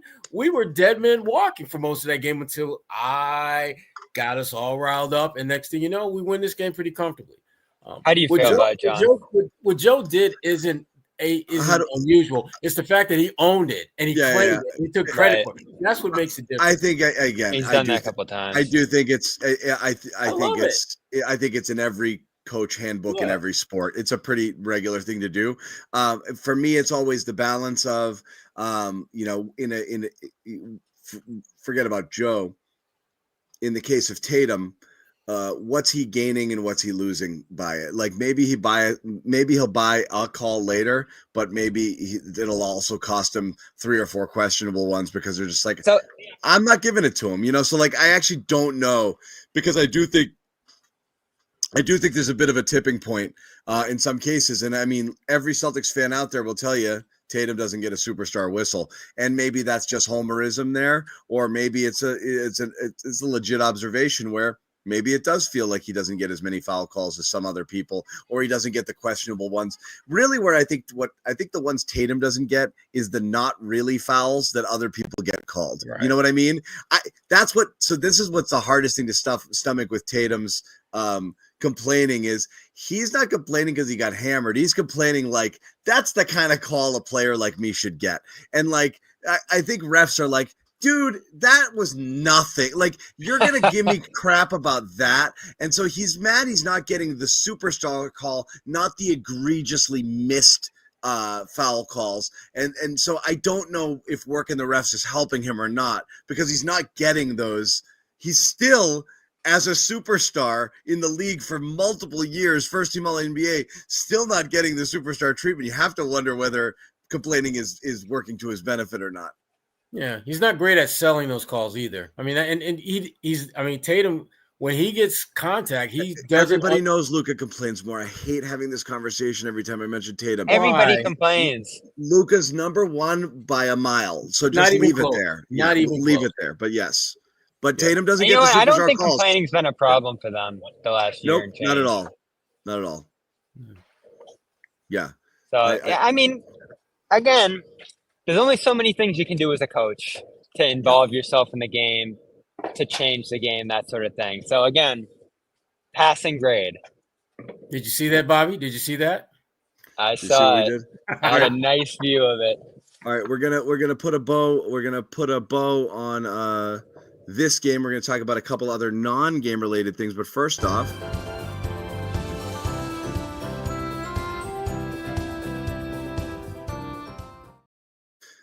Go ahead. I really like that song. Yeah, I do too. Go ahead. We can give it. I'm gonna cut the line. I'm cutting the line right now, and I'm giving it to Cornette right out of the gate because I think he deserves it. I'm not gonna let Bobby give it, but I'm gonna absolutely say that he changed the energy in this game when I thought that they were playing, horribly, and it was that really kind of first rotation there, I think, with Luke that kind of turned things around a little bit there. And again, he did enough to earn himself a starting spot. What are you gonna say now? No, are you operating the chat now? That one was me. That was I never pinned comments, but I had to just in case you missed it. But yeah. So that's mine. What do you guys got? I got to double down on Lukey. He was great, man. I mean, this was exactly what you needed from him in this particular moment. The Celtics, he should have won this game with ease, but Luke really gave him that necessary cushion when they needed it, given that separation, and he did it in a multitude of ways. It wasn't just him setting screens and letting other guys shoot. He actually made plays for himself offensively. He did a good job on the boards, and I thought his defense was solid. So this was a good 23 minutes of Luke Cornette we got tonight, and it was a big part of them getting a win. I can go. I'm going to go with Sam Hauser. I was going to say, is Celtics this going to be offense. unanimous? Yeah. No, Celtics offense was really struggling. Like the starters were down. It was one of those times where they needed the bench to come in, and Luke was part of it. Pritchard was part of it, but Sam Hauser hit his first 3 shots, 2 threes, 1 was off the dribble, and finished with 13 points for a while until the free throws at the end. He was actually like the second leading scorer on the team. after Jalen. So his points were huge tonight. He was important. He seems to be moving better too. But I thought that his offense early on made it so that there wasn't really much of a deficit. Like he hit a couple big ones that, like some clutch shots even early in the game, but really important, I think. So he's mine. Bobby? Yeah, I'll go Luke. How could I not? You can't pass up the opportunity. Right, and I think it's the right answer. They needed a change. No, I got the wrong answer. Okay, I got you. I'm not. I ruined his clean sweep. Sorry. Was that shade? Was that shade I just saw come across the horizon there? No, I think that was his game too, and he's starting to move in the right direction pretty quickly here. And they missed the stuff he brought to the table, Arizona, while he was slowly working his way back there. So his game was important too. The bench as a whole, I mean, they had that awful opening stretch to begin the game, and then the bench came in and gave them like 15 there in the first. So Pritchard, Hauser, Cornette, those three played so well together. So all three of those guys deserve good credit from this game. I do have Holiday here talking about Cornette in a second that I can pull up here. He was another one that it should have been in the conversation for Brownie too. Drew had a nice game. 16 points. I think he had 4 or 5 rebounds, 4 or 5 assists. Was plus 10, I think, when he was on the floor. Yeah. But that's just kind of what Drew does, though. I mean, you know what drives me crazy? What? Like sometimes where Holiday will have one of those like not great shooting games or like only score 4 points, and people are like, "Man, Holiday's been bad." And like, I'm sorry, like Holiday's never bad. Like he's he really isn't. He's just. Yeah, like every look, once in a while, like you have a game or two shot. where you're like, what was he doing, or like just didn't look. He maybe just took some shots where you're like, It's I like don't one quite every get 10 that. games. But it's like for the most part, like you almost don't have to look at a box score ever. I'm sometimes surprised. I'm like, Holiday had a great game. I look at it, I was like, he had 6 points, huh? He only took 3 shots. That doesn't sound right. Or like, wow, Holiday didn't score much, did he? And then you look and he's got 16. I don't remember 16 points. Like I just remember him always doing Drew Holiday stuff every second of every game. It's like you count on the effort. You and take him the defense for granted, a glue guy and doing all of that stuff. It's just I never have any issue or worry. I mean, and White's in that boat too, but White just has bigger flare-ups with his scoring, where you do really notice those games where he's going off. Because I mean, he put in 30 the other night as well. But yeah, it's amazing. You end up for all we don't talk about Jalen. We don't talk about Holiday. He's a literal rock on a regular basis every single night. He's the same dude. And here he is talking about Luke. I like this commentary from him here. Are you putting it on? Like tonight when you guys were a little off in that. Here he is talking about Luke. How fortunate. Luke is just a ball of energy. He makes plays that don't show up in the stat sheet. But when you're out there playing with him, it's like this is the fight you sent us. And you want to do that with him. It wasn't Bobby's question. Thanks, Drew. That was Adam, right? Yeah, I didn't ask. Ball of energy. It's like going through a wall.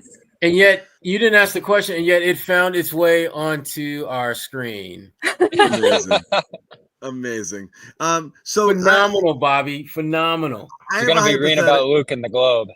I have a hypothetical, and this only came up because we were texting about it earlier today. But talking about Bobby's elevation of Luke to this mythical standard that he can't possibly live up to forces people like me to say bad things about Luke, and I don't want to, because I legitimately love Luke.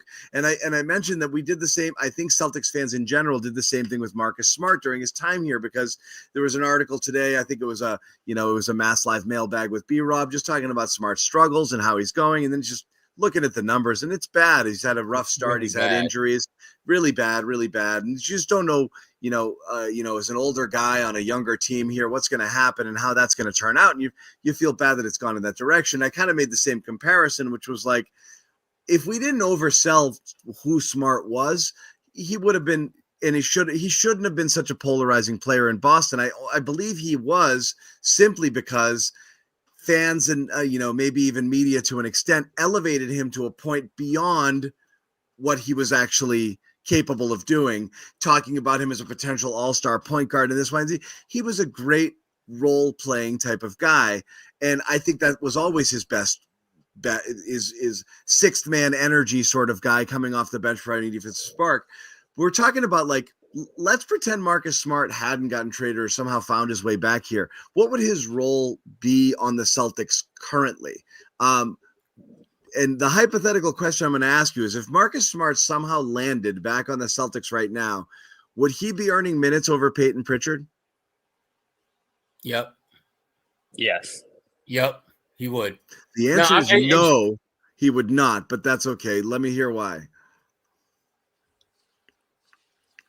Because ultimately, big part of their success, and I said in our exchange, is that you lost a lot of stuff with Smart that at the time I had concerns about them losing. You throw in Holiday, who's about as good, if not better, at all those things, plus brings the shooting to the table. So you still keep that versatility defensively that, as Joe reminded us pregame, drove them every bit as much as the offense last year. So I think you need 5 guys in a big spot who can defend, just like you need 5 guys who can shoot. And that obviously became a concern with Smart. But if we're weighing what you're giving up on defense with Pritchard out there in a big spot versus what you're giving up with Smart's lack of shooting, I think you're giving up more with Pritchard defensively in that spot, size, all those things. Look at shooting. What has Joe proven anything to you in the last couple of years other than if you can't shoot, you can't play for me? Well, they put Tillman out there again tonight. I know, but I mean, you're bankrupt at the big man position right now. When Horford's out and KP's out, you're not playing guys because you want to. You're playing them because you have to. If you've got a choice and you've got a guy out there shooting 28% from 3, like these guys were on the same team in this John. Offense in this economy. No, I just don't think you can play Marcus Smart. Like I don't know. It worked for a long time, and Sherrod, I don't know how you feel about Noah's it. take. Well, here's the thing that we gotta keep in mind here. You're talking about him being back on Noah's the team. got an all-star ballot in her hand right now. And it does not have Marcus Smart's name on it. And I'll tell you, it doesn't have Smart on it. It has somebody on it. But you don't even know my Marcus Smart stands, though. I don't. I'm Go curious. ahead, Sherrod. Go ahead. What we're working on the assumption that you don't have Drew Holiday, correct? Am I correct in that assumption? No, you have everybody. Oh, you have. Oh, well, shit. That's. Who do you lose? Jordan He's Wall? back on this team today. Okay, I got you now. I assume He's the that team's stacked. That changes everything. He's your fourth guard, Sherrod. Then he's not. No, Pritchard will play over him. I assume that Drew Holiday was not in the mix under your scenario. No. If Drew's in the mix, I just said he just somehow just landed back here, right here Pritchard on this team. Pritchard would play over. Because the reason I pointed out is when he was here, you had a 3-guard rotation with Brogdon, White, and Smart, and Pritchard waiting in the wings and not quite developed into the player he is now. Now you've got Holiday and White with Pritchard as your third. If Smart somehow found his way back here, what would his role be? He wouldn't play. His role be? He wouldn't play. He wouldn't play because he's not bringing. At that point, he's not giving you any value that you haven't already have more than that. Hey, Holiday and White do the defense already, and they can shoot. Yeah. What is he bringing you? Seriously, I mean, if you've got the entire team together as it's constructed now, and you add him to the mix, he's not giving you anything that you don't already have that wins at a high level, and they're better shooters. Noah? I mean, I'm at a loss for words. It doesn't happen often. I don't even know what my take is. There's no way he doesn't play. Like this was this is a very good basketball player. I actually he played much. Yeah, he plays. He wouldn't play like how many minutes a night are you giving him? I think he actually plays. All 5 of these guys he plays roughly the same minutes as Pritchard, truthfully, in different roles and possibly even together. 10 to 15 minutes for each of them. It's tough. I mean, his skill set would be duplicative on a team alongside Drew Holiday and Derek White. Like this would be a bad fit for him. Yeah. That being said, he would play. There's things that he does. Like, I mean, he can pass. He can defend. I'm a huge Pritchard fan. Everybody knows. But like at the end of the day, like the defensive versatility that you get with Marcus Smart in a playoff environment, I do think might push him ahead of Pritchard in certain situations. I don't know. It's just and then. Go ahead, Noah. Finish. Sorry. No, I mean, he's, what is he, 30, 32, 33% for his career from three? Like, it's not, I don't know. I don't want I to weigh would in on want this him to question. come I back hate this because I question. know he why do wouldn't we have to, why do we have to debate this? It's a fun because these are my two favorite Celtics players. Like, I loved Marcus Smart. I loved everything about his game. Like, what you guys They don't were know. on the same team, and Smart played 30 minutes. Yeah, but that was 2 years ago, not but now. that wasn't. That I don't wasn't get why what, Holiday involved either. What's that? It's my question, my rules. Exactly. Under John's rules, I'm passing on the question. he's not going to play. I think he plays. I think he plays the 6-man role. I think it's Pritchard who can't takes run the from backseat in these. that situation. Can we do a poll on here? I was going to. He's not going Is to there play a way to do 6-man it? role, Bobby. Jackson, you can throw a He's just poll up not. if you want before not- the end of not the the show. way I this mean, is it is constructed. 2025 too. Yes.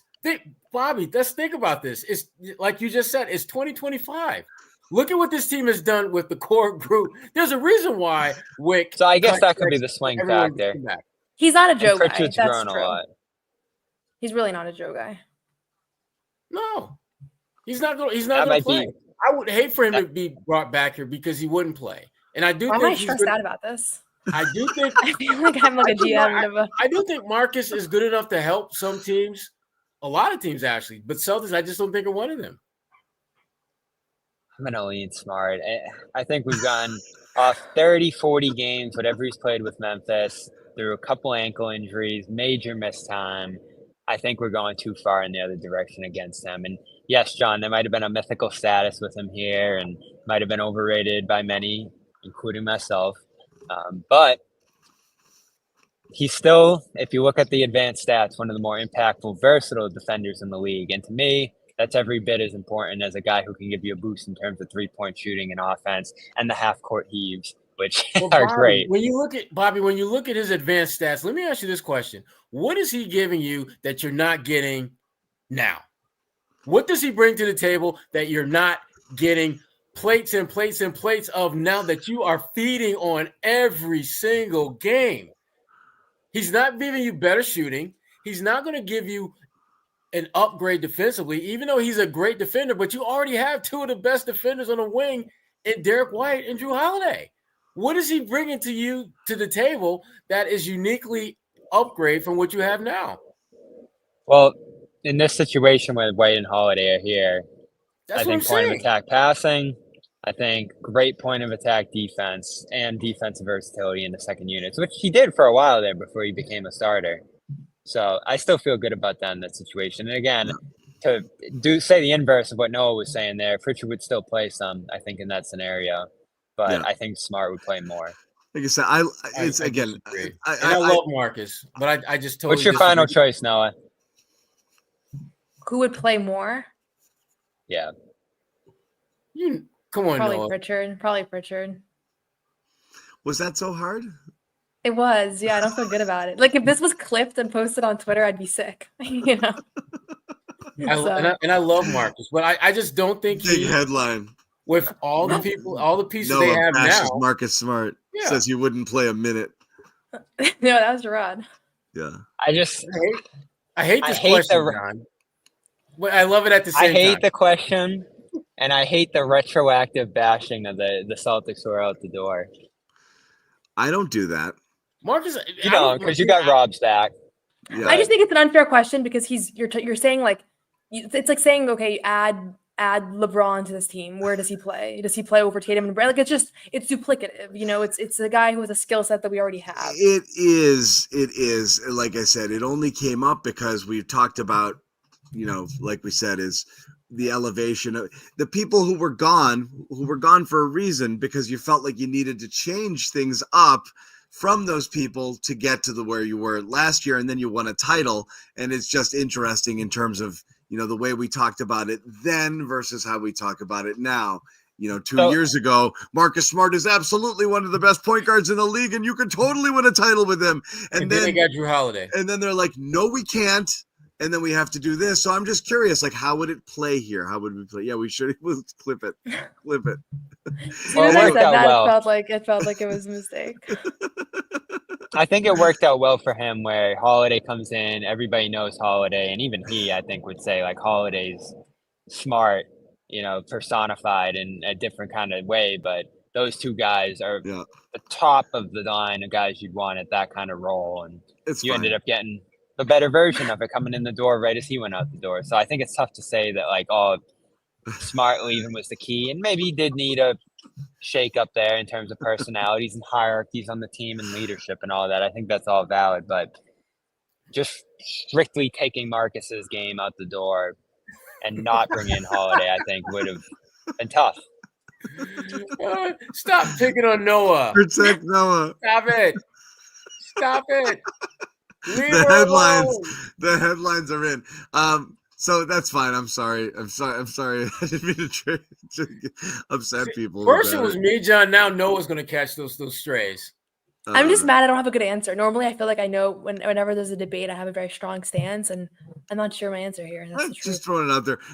Where last thing we're going to hit on because it's happening here. Sixers managed to win tonight, but another bit of news on Joel Embiid, and again, it's just so interesting. Where it's like, I think I'm past the point as like you love this team. I'm past the point of as a person who's a Celtics follower of like rooting for bad things to happen. I think I'm almost feeling bad for Philly now. Like Embiid out tonight and then out. So Joel Embiid went from not on the injury report to let's test him out pregame to we're not going to test him out pregame. He's out. Plus he's out next game like that. And again, a little bit of, obfuscating on the Sixers part because he's got swelling in his knee and he's ruled out for two more games at least. And then here we go again. So really interesting developments here with the Sixers who, had their big three play the other day. It didn't really go well. They lost. And then, Embiid sits tonight and they win.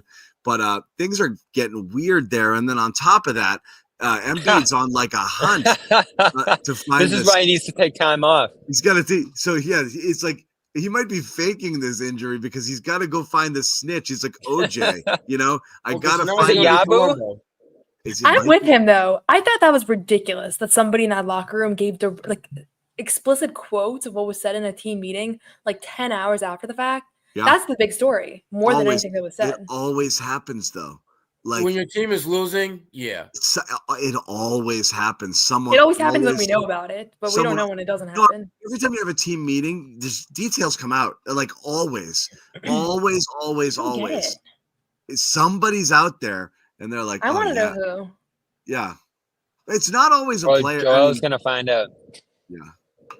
He'll figure this one out. It's like I still want to know who released the pool punch. The concept of him still figuring out, trying to figure it out is so. Draymond was gonna find that out, wasn't he? Yeah, he didn't get it though. He went on a search, but unsuccessful. That's way worse. I mean, that thing gets buried. Everything changed off of that. That's a good bit worse than this. This is a standard. But yeah, it is embarrassing for Embiid. But it's more embarrassing. Here's the thought, though. It's more embarrassing to say that you're going to stay healthy enough to play. Yeah. How about he find out why he can't stay healthy enough to actually play? Let's put our energy toward finding the answer to that question. Why is it that you can't stay healthy enough to play? I know. Come on, get out of here with that. I have to just say, I do think that some of these guys, I know we all hate Embiid here, or Celtics, whatever. I like Embiid. I know, but I think that there are certain guys like him, Kawhi, where there is an element of a chronic injury, a chronic health issue, and we don't know what things are looking like behind the scenes. From everything we know about Kawhi, there's not a work ethic issue at all. It's just a literal ability to stay healthy. But it's clear, and it was clear from the beginning of the season that Joel Embiid could not play, that there was something going on with his knee that we didn't know about. And then slowly but surely we're getting more and more pieces of the puzzle, but he probably shouldn't have played at all this season so far if he's now already unavailable for the next few games. He looked terrible when he was playing. The Olympics, the big one. Yeah. Something happened. He tore something, he sprained something happened, we don't know what it is, or he had some weird reaction. And I honestly just feel bad for him because it sucks. It sucks to not be able to stay healthy. I don't know if his work ethic's right. Obviously we have reason to believe that maybe he's not the epitome of all the things you hope from your superstar from a ethics standpoint, or not ethics, a work ethic standpoint. But I do feel bad for him. I don't want it to just be he's lazy. I So he's feel injured bad a kind of little. thing. I mean, people forget in the pre-draft process, Embiid suffered an injury where it's like most people think it's like not his foot, but like that navicular is a killer injury, and like that ends. He missed careers. 2 years, right? That ends careers. That's a really difficult thing. It doesn't necessarily heal. I have that. But like that killed Bill Walton's that hobbled Bill Walton his entire career. It's not so like, and he's had the back, but also, I mean, you can question whether his physical, all of those injuries make it harder for him to maintain peak physical condition in addition to being 7'3" and just a large guy in general. But like, he doesn't really look like he's ever in shape. He does get gassed. And, I think some people kind of question work ethic based off of that more so than the injury prone stuff. And you also do wonder, well, if you were a little bit lighter and leaner and, in better shape overall, might you not suffer as many of these injuries here? And again, it's hard to say. I give him a big break on the Simmons stuff too. I mean, he caught some flack for that, and it's like, what can you do with what was going on there? So that was a disaster. Faults. The organization's to blame for a lot of this stuff too, obviously, here in terms of how they've managed everything over the years. So I like him. I like his game. I like the way he's come back from all of that. And for a couple of years now, he's had a battle himself when Harden quit and Simmons quit, and he's still out there playing hurt in the playoffs a year ago. I have nothing but love for Embiid, despite whatever antics people don't like about him here. And I hope he can get back and give this team a real chance, because without him, they're done. They're not making the playoffs without him. And with him, it looks like even right now, the way they've started, they might be a playing team. It's interesting, John, because the way it's stacking up, if they have to make like a late mad dash in the year, they could be like a 7 or 8 seed like they were last year, and you might be looking at them round 1. That was the fear last year. You didn't really want to face a fully healthy Sixers team as an 8 seed. I don't think they were beating the Celtics no matter what, but that's not your typical 8 seed here. And I feel like they're kind of back in that boat here. So we'll see what happens, but we've covered most of it here. We're back with the Minnesota Timberwolves on Sunday, which is fun. I'm kind of looking forward to some Western Conference opposition because I can't. Those 2 games were electric last year too. Between those two, it's a little different of a team in Minnesota now, but should be a good one. And then Ant crapped all over JT. So I'm kind of curious what happens there. Yeah, maybe we'll ask about it this time, John. Yeah. Apparently, this is something they want me to talk about. Bill. I love that. So that happened.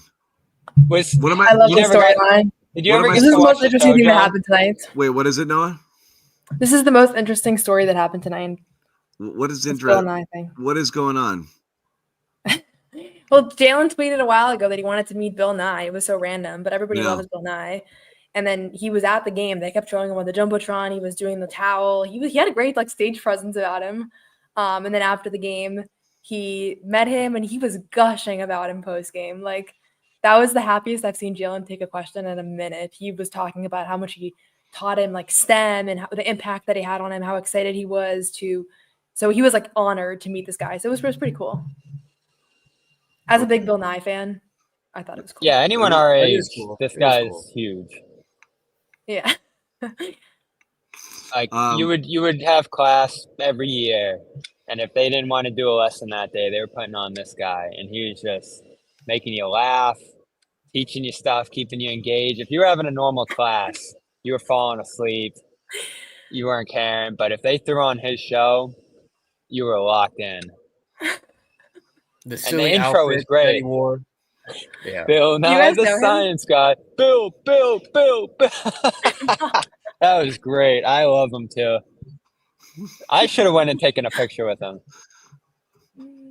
Well, that happened tonight. So Celtics got their win. On top of that, the Jackson agrees. The Hawks lose. Which means the Celtics automatically advance with a win over the Bulls if the Cavs beat the Hawks. You still have 3-3-1 team possibilities here, so point differential could come into Who are play. the Hawks playing? Hawks got the Cavs. It's gonna be tough Friday afternoon. Yeah. I don't know that that's right there, because is that going to be because one of those teams will have 2 losses. So if the Celtics win, I think they're just in. Yeah, well, I think if Cleveland Well, wins, the Hawks are undefeated. not anymore. No, they lost tonight. Oh, they lost tonight?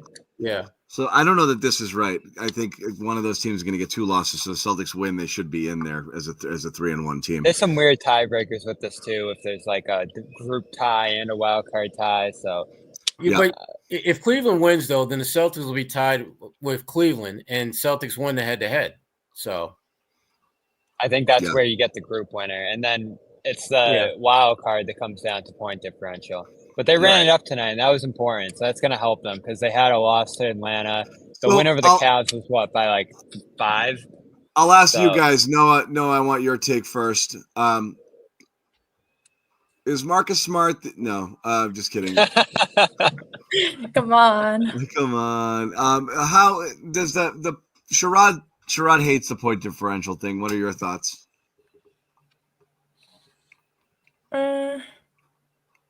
It was annoying tonight. I don't know what was happening tonight because that wasn't point differential because the Wizards were fouling.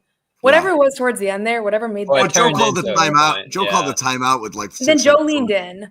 Yeah. I don't love it, but I don't really. I care. love it. I just think the tournament is like it's reaching like a third of its potential. Like I'd love to do like a presentation on how to revamp the tournament because I feel like so they have, that's like, a tough they have part. a little bit going on. There's some adjustment that needs to happen. I know Fisher reported today that like they were trying to get European teams involved and expand and all that. And I love that. Like it needs to expand into something bigger than what it is. But for some reason or another, and we've talked about it, John, like these games end up, they're close. Both teams end up really getting into it. The point differential thing. Remember Donovan and Missoula fighting last year over it and they're fouling. It just creates this wacky environment and no one seems to know whether it matters or not. And everyone shrugs their shoulders. But then when they're in it, they're like, oh, like, let's go. Let's win this thing. So, like, I asked Holiday after the game, like, did you guys regret missing out on Vegas last year, like, looking back on it? He was like, yeah, we were, like, ready to go. We were packed. Like, they were bummed that they didn't go. Because, like, once you're in it, you want to go get it. And even Joe, who I feel like is as low on this as anyone from what I can gather. But when he's in it and there's a chance and they have to play to the rules, he does it too. Just like tonight, just like against Chicago last year. So all it does is just throw a wrinkle in what would be Celtics Wizards November 22nd. And if that's all we get out of it, I'm for it. I think they need to make the games more contained.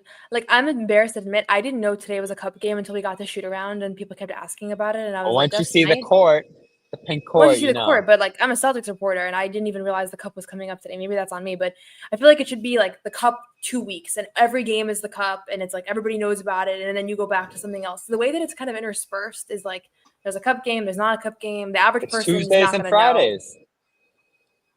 Yeah, I don't know. I think the average person's not going to be like, it's Friday, it's cup day. Like, I'm locked in tonight. Like, you turn on the game and you're like, oh, what is that for? Oh, it's the NBA Cup. You know, like I think that's the general experience. I would like it to be more contained, like a tournament style thing where like, the season pauses, you have the tournament. I think that makes the most sense. You do have to you have to pause it and just do it self-contained. That's what Joe said. It makes sense. I know, and Joe's idea of like the multiple tournaments, like I get it. You're trying to kind of do what they do in Europe with the Champions League and things like that. And like, you know, I'd love for them to play other teams. I know everyone thinks they just kill those teams, but like, imagine if they lost.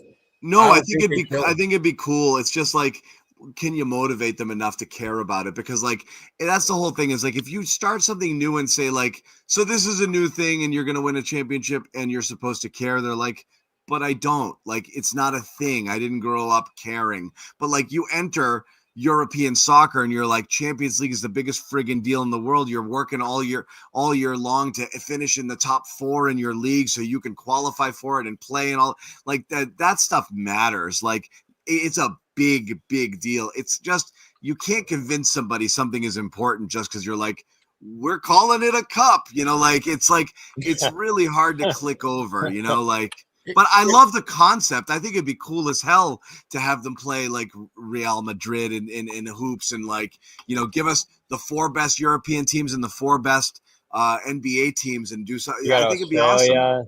But does that diminish the value of winning an NBA championship? Because if you're playing teams from Real Madrid and places like that, winning that tournament is actually winning a world championship because you're playing the best teams in the world. So does the NBA championship all of a sudden lose some of its value and luster because you're just beating the best teams in North America? Yeah. If that cup, if you bring in international teams. Like John said, you grow up, everyone knows the finals, everyone knows NBA champion. Like, that'll always have its luster. You have to find a way to add some luster to the mid-season tournament, however you can do that. And I think that's the way to do it. It's lacking a little, but I think, the self-contained is probably step one. We'll see. I love the idea of the team that wins it making the playoffs, too, because, like, it feels like these Pacers-type teams or the Hawks or Pistons, like, those are the teams that seem to be, like, in the thick of it. Lakers last year were, like, a weird case, but I would love for the team that won it to have whatever seed it ends up being a playoff spot. I think that's fair. I don't think that devalues the regular season too much, but they're never going to do that. So let's get Europe involved. It makes those games more valuable. Absolutely. Right. It makes. So anyway, thank you guys for watching along. We do appreciate it. I know we went a long time on a shit game, so I guess we're fine. No, it was a cup game. Yeah. Quick shout out to our sponsors again. Check out Prize Picks. You want to get in on the action, use the promo code CLNS. If you're a new user, play $5, get 50 instantly. You do not even have to win. Once again, Prize Picks, pick more, pick less. It is that easy. Game Time. You want to get in on the action, go check out your favorite teams, watch a cool game, check out a concert, whatever it is. You can't get tickets, go to Game Time, download that app, create an account, use the code CLNS for $20 off your first purchase. Terms do apply. And Built, earn points by paying rent right now when you go to joinbuilt.com/garden. Once again, joinbuilt.com/garden. The Celtics win an all-important NBA Cup game, run up the score a little bit at the end, defeat the Washington Wizards 108-96 to move to 13-3 on the season. The Wiz, 2-12. Another one of those for those guys. Cooper Flag. We'll see you in the nation's capital, maybe. But that's it, Bobby. Noah, I'm sorry, I didn't even get a chance to ask you, and give us, your White House experience. How you were there, you got to take it in. How cool was it? Well, I almost didn't get in, John. It was thrilling. Really? Yeah, I made a mistake with the form, so I almost didn't get in, but made some Bobby calls. walks in at the buzzer. Really? Made some calls. Yeah, fixed some things up, and then ended up getting in. But it's cool. Security clearance denied. That clearance is a bitch, Bobby. Yeah. Yeah. So the experience of just being there and seeing the whole thing, and it's obviously pretty cool. It was short and sweet. There wasn't a ton to it. The speech I thought was solid and funny, and Jalen got a kick out of the Biden stuff. So you had these fun tidbits. We're asking them all about it after. You get the visuals of them inside and some funny stories and stuff. So I think it's a cool part of the whole thing, and we'll see what happens here next handful of years if it continues. But just being there, like, that's something you gotta do good. If you have the opportunity. Yeah. I thought it was just goofy. Like, it wasn't honestly like a great reporting opportunity. There wasn't like much going on. It was hard to see. It was that's what Noah cares about. No. But I was getting to the other part. But I thought that it was fun. I felt like I was a kid. I felt like all the reporters, we were all like just being friends. Like, it was fun. I had a good time. We all took a bunch of photos. I was taking like Gary and then Washington the big Mike Zarin interview. Yeah, we're all just like hanging out. Everybody came. There was so many reporters at this Wizards game. So I thought it was just like a fun little excursion. A field trip. I almost felt like we were on a class field trip. Yes, exactly. It looked to me like a field. Everyone took their pictures behind the Instagrams. I was like, this is so fun. We're all like, and you had to dress up. That wasn't optional this time. Yeah. Yep, that's true. Yeah, people that never dress up came in suit and tie, so that was funny too.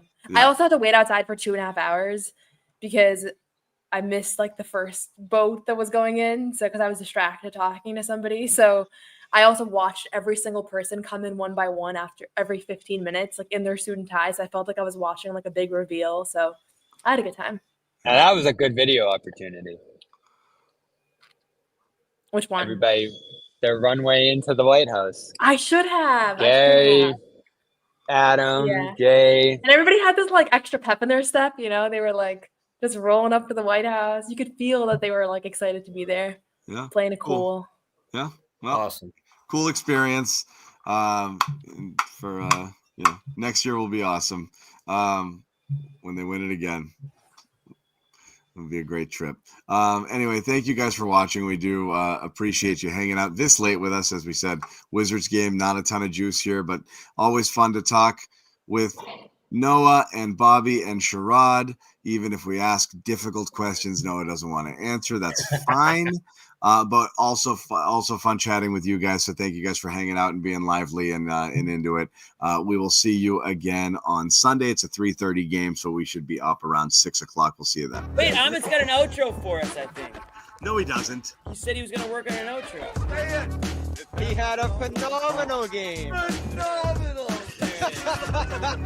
Forfeit's out. I think it's an auction.